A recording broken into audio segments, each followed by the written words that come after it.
Friends, कैसे हैं आप सब। My name is CA Varun Awasthi और स्वागत है आपका मेरे यूट्यूब चैनल में banking talks bye CA Varun Awasthi. तो इन बैंकिंग टॉक्स में हम अभी अपना आरएमसीएम लर्निंग सीरीज जो है वो कंटिन्यू कर रहे हैं। ठीक है, पहले हम सबसे पहले इसको फिनिश ऑफ करेंगे, देन हम लोग आगे नेक्स्ट बढ़ेंगे, राइट। तो आरएमसीएम लर्निंग सीरीज में आज हमारा लेक्चर 12 है। ठीक है, इससे पहले हम 11 लेक्चर्स ऑलरेडी कंप्लीट कर चुके हैं विद रिस्पेक्ट टू आरएमसीएम क्या करते हैं बेसिकली, उसके प्रोसेस से रिलेटेड। और उसमें भी हम जो अगर हम और भी बात करें तो हम क्रेडिट अप्रूवल मेमो पे भी हमारा जो है वो सीरीज चल रहा है। और क्रेडिट अप्रूवल मेमो के हम ऑलरेडी जो है 3 पार्ट कर चुके हैं और अब आज जो है हमारा वो पार्ट 4 है।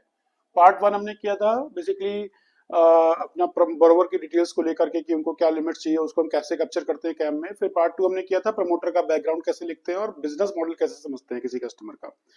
पार्ट 3 में हमने डिटेल्ड फाइनेंशियल एनालिसिस करी है, फाइनेंशियल स्टेटमेंट जो हमारे पास में आए थे वो हम कैसे कैप्चर करते हैं। एक्चुअली होता क्या है कि जो भी हमने लॉगिन चेकलिस्ट में डॉक्यूमेंट हमने पढ़े थे ना, तो उन लॉगिन चेकलिस्ट के सारे डॉक्यूमेंट्स हमारे पास एज अ बैंकर हमारे पास आ गए, कस्टमर ने हमको दे दिए लोन लेने के लिए, राइट।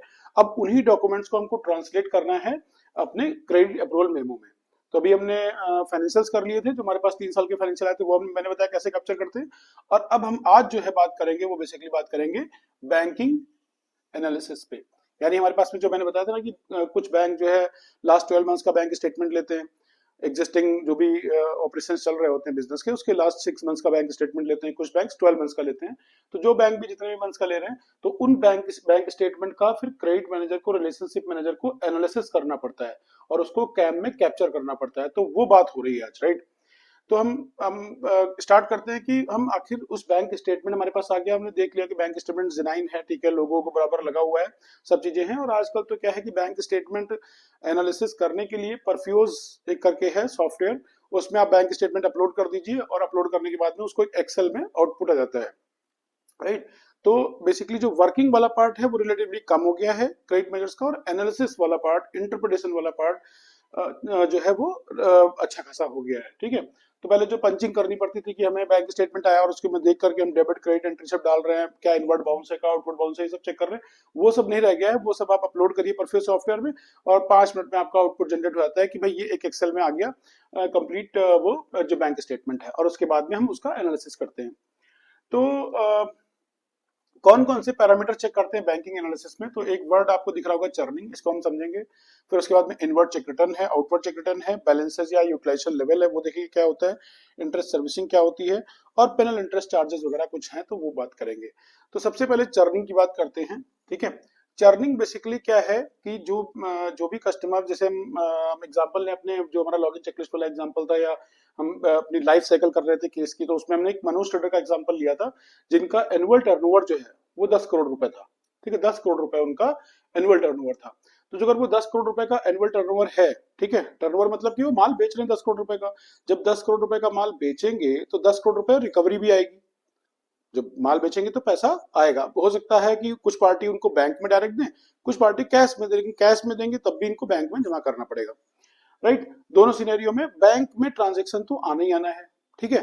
तो चर्निंग जो है यही हमको दर्शाता है कि भाई एक साल में जो भी हमारा बैंक स्टेटमेंट हमने लिया है, जो अगर 6 महीने लिया है तो 6 महीने में कितना उनका टर्नओवर हुआ है पिछले 6 महीने में, और 12 महीने का लिया है तो पिछले 12 महीने में कितना टर्नओवर हुआ है, और उसके अगेंस्ट में जो उनके बैंक स्टेटमेंट्स हैं उनमें कितना ट्रांजेक्शन आया है, क्रेडिट समीशंस आए हैं, राइट। और क्रेडिट समीशन में भी ऐसा नहीं है कि कोई ऐसा ट्रांजेक्शन हो जो बिजनेस रिलेटेड ही ना हो, ठीक है। फॉर एग्जांपल उन्होंने अपने ब्रदर से, मनोज ने अपने ब्रदर से पैसे ले लिए, जो अगर ब्रदर से पैसे ले लिए तो और वो उनको माल नहीं बेचा था उन्होंने, तो वो क्रेडिट बिजनेस क्रेडिट नहीं माना जाएगा, ठीक है। वही क्रेडिट बिजनेस क्रेडिट माना जाएगा जो कि उन्होंने माल बेचा और उसके अगेंस्ट में उनको पैसे आए, सिर्फ वही बिजनेस क्रेडिट माना जाएगा। बाकी कोई भी क्रेडिट आ रहा हो, चाहे वो लोन डिसबर्स हो रहा हो उनको अकाउंट में, या कोई नॉन बिजनेस कोई प्रॉपर्टी बेची हो उसका पैसा आ गया, ठीक है, तो ये इस तरह के क्रेडिट्स को बिजनेस क्रेडिट नहीं माना जाएगा। बिजनेस क्रेडिट सिर्फ उन्हीं को माना जाएगा कि जो अगर उन्होंने माल बेचा है आगे और उससे पैसे आए हैं, ठीक है, तो उस सेल प्रोसीड्स जो उनके अकाउंट्स में क्रेडिट हो रही है बैंक स्टेटमेंट में, उसको हम लोग मानेंगे। तो फॉर एग्जांपल इनका जो है एक साल का 9 करोड़ रुपए या 9.5 सीआर, ठीक है, 9.5 सीआर जो है वो क्रेडिट सबमिशन आए हैं, ठीक है। और इनका साल का टर्नओवर था 10 करोड़ रुपए का।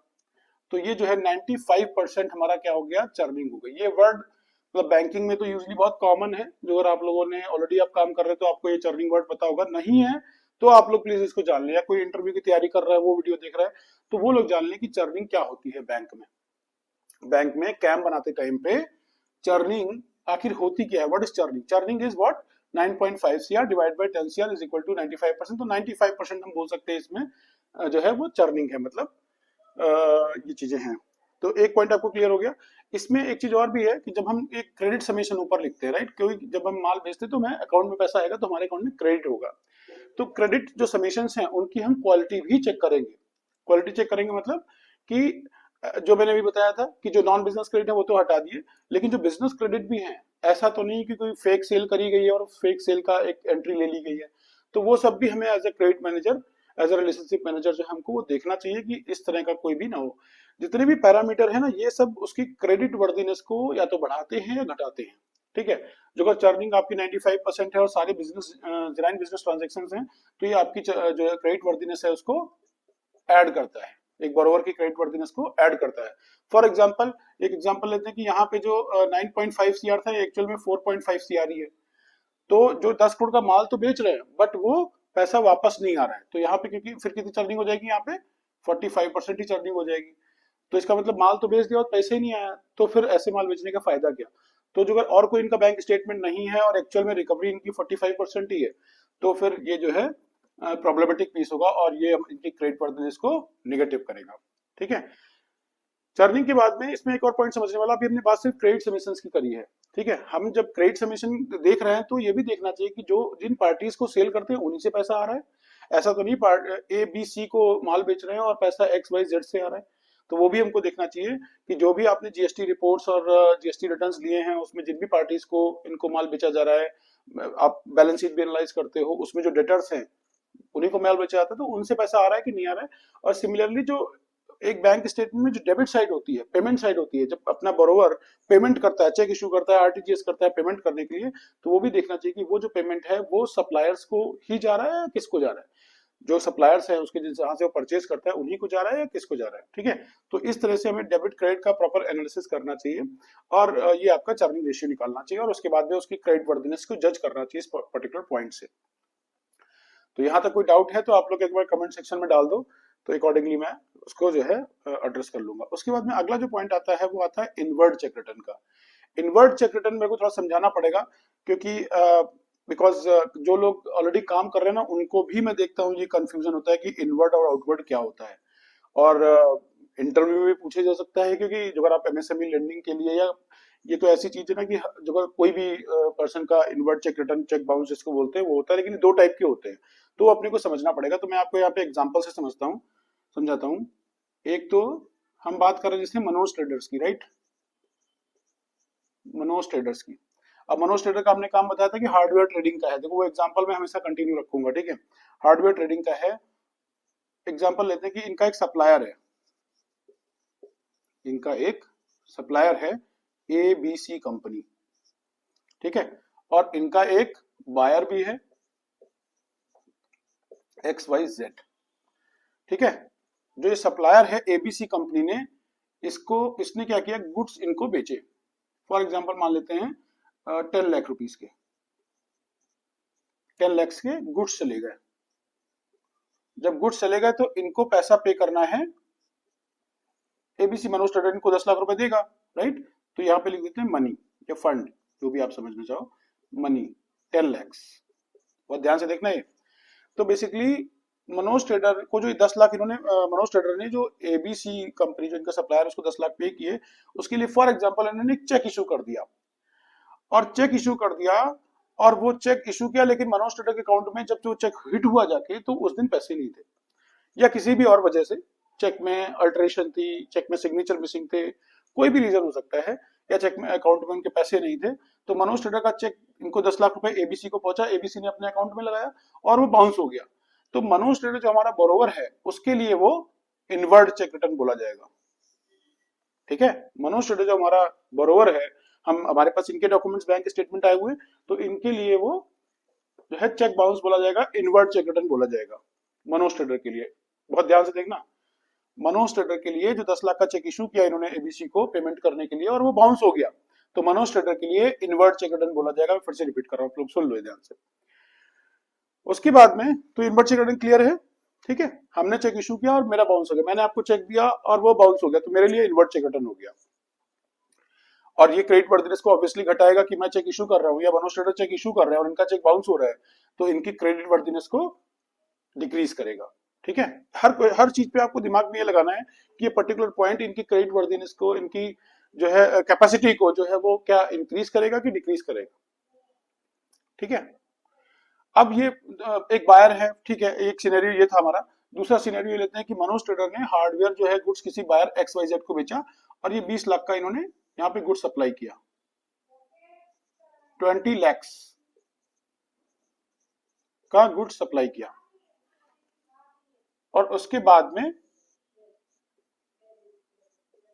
इन्होंने चेक इश्यू किया, XYZ ने 20 लाख रुपए का चेक इश्यू किया। अब जब मनोज ट्रेडर ने माल बेचा, वहां से चेक आया, मनोज ट्रेडर ने अपने अकाउंट में लगाया और पता चला कि XYZ के अकाउंट में पैसे नहीं थे, XYZ के अकाउंट में पैसे नहीं थे और वो 20 लाख रुपए का चेक बाउंस हो गया, तो मनोज ट्रेडर के लिए वो आउटवर्ड चेक रिटर्न कहलाएगा, ठीक है। मनोज ट्रेडर के लिए वो आउटवर्ड चेक रिटर्न कहलाएगा क्योंकि वो इनके बायर ने इनको दिया था और वो बाउंस हो गया, ठीक है। यहाँ पे भी है कि जो अगर आउटवर्ड चेक रिटर्न, अगर कोई बोलेगा कि यार मनोज ट्रेडर की तो कोई गलती ही नहीं, तो इनकी क्रेडिट वर्दिनेस कम नहीं होनी चाहिए, तो लॉजिकली आप सही बोल रहे हो कि नहीं कम होनी चाहिए, लेकिन एक तरीके से मनोज ट्रेडर्स की जो क्रेडिट वर्दिनेस है वो कम भी हो रही है। वो कैसे कम हो रही है कि ये ऐसे लोगों को माल बेचते हैं जिनको अकाउंट में पैसा नहीं होता है, तो जो रिकवरी है वो एक चैलेंज हो सकती है फ्यूचर में कि हम माल तो बेच रहे हैं बट पैसा नहीं आ रहा है क्योंकि चेक बाउंस हो रहा है उनके अकाउंट में, मतलब वीक उनके बायर्स की क्वालिटी जो है वो वीक है। तो उस एंगल से जो अगर आउटवर्ड चेक रिटर्न ज्यादा हो रहे हैं तो फिर उनके जो जो उनके कस्टमर्स की क्वालिटी है वो बहुत अच्छी नहीं है, और जब कस्टमर ही अच्छे नहीं होंगे तो बिजनेस कैसे ग्रो करेगा, तो हमें उनको जो है ये हमारा जो है इनकी क्रेडिट वर्दिनेस को घटाएगा, ठीक है। ये वाला जो इनवर्ट चेक रिटर्न होता है ये तो बहुत ही क्रिटिकल होता है क्योंकि बोरोवर की ही क्वालिटी ऐसी नहीं है कि वो अपना चेक क्लियर करा पा रहा है, वही डिसऑनर हो रहा है। लेकिन तो ये जो है काफी सेंसिटिव आइटम है, ये भी सेंसिटिव है बट इसके कंपैरिजन में कम सेंसिटिव है, यानी इनवर्ट तो बहुत ही सेंसिटिव हो गया, आउटवर्ड जो है वो सेंसिटिव आइटम है बट रिलेटिवली उतना क्रेडिट वर्दिनेस को इम्पैक्ट नहीं करता है। एज अ बैंकर भी जो हमारे पास केस आता है प्रोसेस होने के लिए तो इनवर्ट पे हमारा ज्यादा फोकस रहता है। आउटवर्ड जो अगर बहुत ज्यादा बाउंस हो रहे हैं, ठीक है, फॉर एग्जाम्पल इनके हर जितने भी कस्टमर है सबके बाउंस हो रहे हैं या फिर ज्यादातर लोगों के बाउंस हो रहे हैं, तो वो हमारा इशू एक फिर रहता है। और फिर हम इससे कस्टमर से बात करते हैं कि भाई ऐसा क्यों हो रहा है, और इसे समझते हैं कि अगर बाउंस हो गया तो आप कितने दिन में पैसा पे कर रहे हो वापस, फिर आप कितने दिन में पैसा आ रहा है, उस पर हम बात करते हैं। अगला आता है बैलेंसेस, जो अगर कस्टमर की कोई लिमिट नहीं चल रही है तो उनके अकाउंट में कितने बैलेंसेस अवेलेबल है। जैसे कोई कस्टमर है, मनोज ट्रेडर का ही लेते हैं, इनकी फॉर एग्जांपल कोई भी लिमिट नहीं चल रही है और हमको 2 करोड़ रुपए का केस लॉगिन हुआ है, केस हमारे पास एज अ बैंक हमारे पास आया हुआ है, तो जो अगर उनके अकाउंट में बैलेंसेस अच्छे खासे अवेलेबल हैं बैंक में, ठीक है, तो उनकी क्रेडिट वर्दिनेस ज्यादा हो जाएगी। बैलेंसेस बहुत ही मार्जिनल अवेलेबल है, 10-15 हजार रुपए अवेलेबल है, तो फिर रिलेटिवली ये माना जाता है कि भाई उनके मतलब बिल्कुल नेट टू नेट काम चल रहा है, ठीक है। उनके पास अपने पैसे नहीं है, लेकिन किसी के अकाउंट में जो अगर 15-20 लाख रुपए इनके अकाउंट में मेंटेन भी रहते हैं तो रिलेटिवली ये माना जाता है कि उनके पास बैलेंसेस रहते हैं, मेंटेन रहते हैं, तो क्रेडिट वर्दिनेस कहीं ना कहीं बेटर हो जाती है। अभी हमने एक पहला सिनेरियो ये लिया कि इनकी कोई लिमिट नहीं चल रही है, लेकिन हो सकता है कि इनकी कोई लिमिट चल भी रही हो, तो लिमिट चल रही है तो हम यूटिलाइजेशन लेवल देखते हैं। यूटिलाइजेशन लेवल क्या है कि फॉर एग्जांपल इनकी 1 करोड़ रुपए की SBI से लिमिट चल रही है और वो टेक ओवर होके HDFC में जा रही है, ठीक है, और आप HDFC के क्रेडिट में जरा RM हो, ठीक है। तो ये सिनेरियो में हाइपोथेटिकल एग्जांपल है जस्ट समझाने के लिए कि तो 1 करोड़ की जो SBI की लिमिट चल रही है उसका यूटिलाइजेशन लेवल कितना है, मतलब क्या वो 100% पूरा यूटिलाइज करके रखते हैं या थोड़ा कभी कभी कम भी हो जाता है कि 50 लाख भी हो गया, 60 भी हो गया, 70 भी हो गया, और ऑन एन एवरेज 60-70% यूटिलाइज करते हैं, जो भी रेशियो निकल के आता है। तो जितना यूटिलाइजेशन लेवल यूजली कम रहता है, ठीक है, या ऑप्टिमम रहता है, ठीक है, 60-70% रहता है, दैट इज फाइन। लेकिन जो किसी का बिल्कुल हार्ड कोर यूटिलाइजेशन है कि 1 करोड़ की लिमिट लेकर पूरी यूटिलाइज है, ठीक है, वही जैसे बैलेंसेस है ही नहीं बिल्कुल वहां पे, तो फिर उस केस में थोड़ा सा कहीं ना कहीं लगता है कि या तो इनको फंड्स की बहुत ज्यादा जरूरत है बिजनेस चलाने के लिए, या फिर ये अपने फंड्स और बाकी चीजें मैनेज नहीं कर पा रहे हैं, ठीक है। तो ये यूटिलाइजेशन लेवल हो गया। इंटरेस्ट सर्विसिंग बहुत ही ईजी है। Usually first of the month को इंटरेस्ट लगता है, लास्ट मंथ का, ठीक है, मंथली बेस पे लिमिट अकाउंट में। तो जो अगर कोई लिमिट नहीं चल रही है तो ये वाला पैरामीटर नहीं आएगा। अगर ये कोई लिमिट चल रही है, जैसे 1 करोड़ की एसबीआई की लिमिट चल रही है, तो फॉर एग्जांपल 31 दिसंबर को उनका इंटरेस्ट चार्ज हुआ या 1 जनवरी को चार्ज हुआ, तो कितने दिन बाद उतनी अमाउंट की एंट्री आ चुकी है, तो उसको इंटरेस्ट सर्विसिंग बोलते हैं। फॉर एग्जांपल यहाँ पे एग्जांपल एक मैं बता देता हूँ, 31 दिसंबर को इनका इंटरेस्ट चार्ज हो गया, 1 करोड़ की लिमिट चल रही थी और 1 लाख रुपए जो है इंटरेस्ट इनका डेबिट हो गया इनके अकाउंट में। तो 1 लाख रुपए या इससे ज्यादा की क्रेडिट एंट्री कितने दिनों में आ चुकी है? फॉर एग्जाम्पल 3 तारीख को आ गई, 3 जनवरी को आ गई, तो 3 दिन में इंटरेस्ट सर्व हो गया। तो ये जितनी जल्दी सर्व हो जाएगा इंटरेस्ट, उतनी क्रेडिट वर्दिनेस बेटर हो जाएगी, जितना लेट होगा उतना क्रेडिट वर्दिनेस कम हो जाएगा। और लास्ट है अपना पेनल इंटरेस्ट और पेनल चार्जेस, मतलब कि उनको पेनल इंटरेस्ट पेनल चार्जेस कितने लग रहे हैं। पेनल्टी कोई बैंक तब लगाता है जब कोई नॉन कंप्लायंस होता है, ठीक है, कुछ भी हो सकता है, कोई कोवेनेंट हो सकता है फॉर, और ये तभी यूजुअली लगते हैं जब मतलब जैसे आपने सुना होगा कि मिनिमम बैलेंस मेंटेन करना होता है, ठीक है, और वो मेंटेन नहीं है तो आपको चार्जेस हिट हो जाएंगे, ठीक है, तो वो पेनल चार्जेस लग जाएंगे। या फिर ये भी हो सकता है कि आपने 1 करोड़ की, मनोज ट्रेडर ने 1 करोड़ की एसबीआई से लिमिट ले रखी है, ठीक है, और वहां पे उनको कोई भी नॉन कंप्लायंस आप बोल सकते हैं, जैसे कैश क्रेडिट लिमिट जो होती है उनमें स्टॉक स्टेटमेंट टाइमली ना सबमिट करो, ठीक है, या फिर आपका कोई भी ऐसी चीज जो बैंक बोल रहा है आपको ऑन पेपर ये करने के लिए और आप नहीं कर रहे हो, तो फिर उसके पेनल इंटरेस्ट भी चार्ज किया जाता है। जितना ज्यादा पेनल्टी लगेगी उतना ही उसकी क्रेडिट वर्दीनेस को वो जो है आइटम गिरा देगा। और जो कोई चार्ज नहीं लगा हुआ है तो बहुत ही अच्छी बात है, ठीक है। तो ये सारे आइटम आपको देखने चाहिए कोई भी बैंक स्टेटमेंट की एनालिसिस करने के लिए, सारे पीस बहुत ही इंपॉर्टेंट है। और हमको ये देखना चाहिए कि कौन सा आइटम किस क्रेडिट बोरोवर की क्रेडिट वर्दीनेस को घटा रहा है या बढ़ा रहा है, और उस पॉइंट पे फिर कस्टमर से बात करनी चाहिए, बोरोवर से बात करनी चाहिए कि ऐसा क्यों हो रहा है। हो सकता है कोई जस्टिफाइड रीजन हो, तो भी बैंक कई बार उसको कंसीडर कर लेते हैं, और जो अगर कोई जस्टिफाइड रीजन नहीं है तो फिर हमें फिर अकॉर्डिंगली हमें कॉल लेना पड़ता है कि क्या करना है, केस को अप्रूव करना है या रिजेक्ट करना है। तो बेसिकली ये बेसिक बैंकिंग एनालिसिस का है। और भी कुछ चीजें हैं बैंकिंग एनालिसिस में, तो इस पे हम और भी ऐसे ही लेक्चर्स बनाते रहेंगे। अभी तो हम क्या है कि बिकॉज हमारी जो लर्निंग सीरीज चल रही है, कहीं ना कहीं न्यू ज्वाइनिंग्स को लेकर के जो इंटरव्यू की प्रिपरेशन कर रहे हैं, या जो एग्जिस्टिंग अभी आरएमसीएम रिलेशनशिप मैनेजर क्रेडिट मैनेजर बने हैं, और उनको एक बेसिक एक में लेयर एक फाउंडेशन तैयार करवा रहा हूँ। उसके बाद में जो एक्सपर्टीज लेवल वाले वीडियोस हैं वो भी एक बार लर्निंग सीरीज हमारी कंप्लीट हो जाए, उसके बाद में जो बैंक स्टेटमेंट में और हम डीप डिगिंग कैसे कर सकते हैं, राइट, बहुत सारी इसमें चीजें हैं, वो मैं आपको एक्सेल पे दिखाऊंगा बेसिकली। तो कि एग्जैक्टली कैसे आप बहुत कम टाइम में बहुत अच्छी एनालिसिस कर सकते हैं। और सबसे क्रिटिकल डॉक्यूमेंट होता है बैंक स्टेटमेंट मेरे हिसाब से। एक फाइल में जो हमारी एमएसएमई लर्निंग की फाइल मेरे पास आती है, उसमें जो सबसे इम्पोर्टेंट होता है वो बैंकिंग एनालिसिस होता है। उसका रीजन ये है कि बैंकिंग एनालिसिस मतलब कि हम बैंक स्टेटमेंट की एनालिसिस कर रहे हैं। फॉर एग्जांपल अभी हम एचडीएफसी में हैं और एसबीआई के बैंक स्टेटमेंट की एनालिसिस कर रहे हैं, तो जैसा कस्टमर का बिहेवियर, मनोज ट्रेडर का बिहेवियर वहां पे एसबीआई की ट्रांजेक्शन करने में है, जब हमारे यहाँ आ जाएगा तो वही बिहेवियर रहने वाला है। तो हमें यही देखना है कि बाकी देखो बैलेंस शीट तो ठीक है, लेकिन जो अगर एक जो लिमिट चल रही है उसका बिहेवियर प्रॉपर नहीं है, बिहेवियर मतलब उनका कंडक्ट प्रॉपर नहीं है, तो वो हो सकता है हमारे एचडीएफसी में भी आके जो है वो प्रॉब्लम रहे, राइट। तो हमको ये चीज देखनी चाहिए, ये सारी चीजें देखनी चाहिए। बैंकिंग बहुत ही इंपॉर्टेंट है, बैंकिंग को मैनिपुलेट करना भी थोड़ा आसान नहीं है इतना, ठीक है। बैलेंस शीट क्या एक पर्टिकुलर डेट की होती है, थोड़ा बहुत फिगर्स इधर उधर हो सकते हैं, लेकिन बैंक स्टेटमेंट हर दिन का होता है, 365 दिन का होता है। जो अगर हमने 12 महीने का स्टेटमेंट लिया और 6 महीने का लिया तो 180 दिन का होता है। तो उसको मैनिपुलेट करना या उसको कुछ उसके साथ खिलवाड़ करना, इट्स नॉट सो इजी, ठीक है। तो ये हमारा बेसिक बैंकिंग एनालिसिस का ब्रीफ था, तो कंप्लीट होता है। हम लेक्चर 13 में मिलेंगे बहुत जल्दी सिविल एंड डिड्यूस को लेकर के। और हाँ, तब तक सब्सक्राइब नहीं किया तो कर लेना, क्योंकि भाई ये बिल्कुल फ्री है सब्सक्रिप्शन है, आप लोगों को बस एक बटन दबानी है और आपका सब्सक्रिप्शन हो जाएगा उसमें। प्लस आपको जो भी हमारे वीडियोस अपलोड होंगे वो आपको दिखते रहेंगे, ठीक है, आपको वहाँ पे नोटिफिकेशन वगैरह आते रहेंगे। तो आप लोग कर दीजिएगा, लाइक कर लीजिएगा जो ठीक ठाक लग रहा है, राइट। और शेयर करिएगा अपने दोस्तों से, जिससे कि वो भी इसका फायदा उठा सके, है ना, मेरे एक्सपीरियंस का वो भी फायदा उठा सके। और कोई भी क्वेरी हो तो आप उसमें कमेंट कर दीजिएगा, जिससे कि मैं उस क्वेरी को एड्रेस कर लूँ, ठीक है जी। तो इसके साथ हम लोग अपना लेक्चर 12 बैंकिंग एनालिसिस कंप्लीट करते हैं। Thank you for watching, bye bye.